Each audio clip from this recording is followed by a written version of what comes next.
Sa susunod na linggo na mag-uusap sina Pangulong Rodrigo Duterte at CBCP President Archbishop Romulo Valles aking Special Assistant to the President Bongo. Noong isang linggo nakipagpulong na si Presidential Spokesman Harry Roque kay Papal Nuncio Gabriel Giordano Caxia. Pero sa kabila ng tila pakikipag-ugnayan ng gobyerno sa simbahan kasunod ng kontrobersyal na pahayag ng Pangulo tungkol sa Diyos, may patutsyada si Roque sa ilang taga-simbahan. Marami po talaga sa simbahan hindi matanggap na yung kanilang kandidato talunan. So talagang sa kanila, kahit ano pang mangyari, baka marami nga sa kanila hindi nila tatanggapin si Presidente. Kaya nga hindi malayo na magkaisa yung ilan sa kanila dyan sa CPP-NPA na patalsikin si Presidente Duterte. Pero yan po'y panaginip. Hindi tinukoy ni Roque ang tinutukoy niyang kandidato. Pinabulaanan naman ni Manila Auxiliary Bishop Broderick Pabilio ang sinabing ito ni Secretary Roque. Hamon niya dito pangalanan ang mga paring nasa likod ng sinasabing pagpapatasik kay Pangulong Duterte.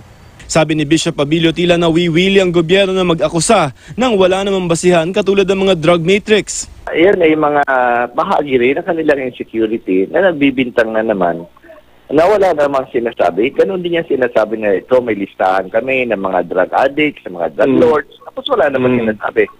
Wala raw silang minanok sa eleksyon at bakit daw eleksyon pa rin ang pinag-uusapan ngayon 2 taon na nakaupo sa pwesto ang Pangulo. Hindi naman gawain ng simbahan na mag-oust. Ang gawain ng simbahan ay maging maayos ang governance. Kung mayroon man nakikipag-usap sa mga tao, kung mayroon man nagmi-meeting, kung mayroon man nagsasalita laban sa kanya, yan ba'y ousting na yan? Kaya ganun nga sabi natin ang problema ng mga insecure. Lahat na nakikita nila ay multo. Nitong Sabado sa isang pahayag sinabi ng Communist Party of the Philippines na mataas daw ang posibilidad na hindi matatapos ng Pangulo ang kanyang 6 na taong termino at mapapatasik ito sa pwesto.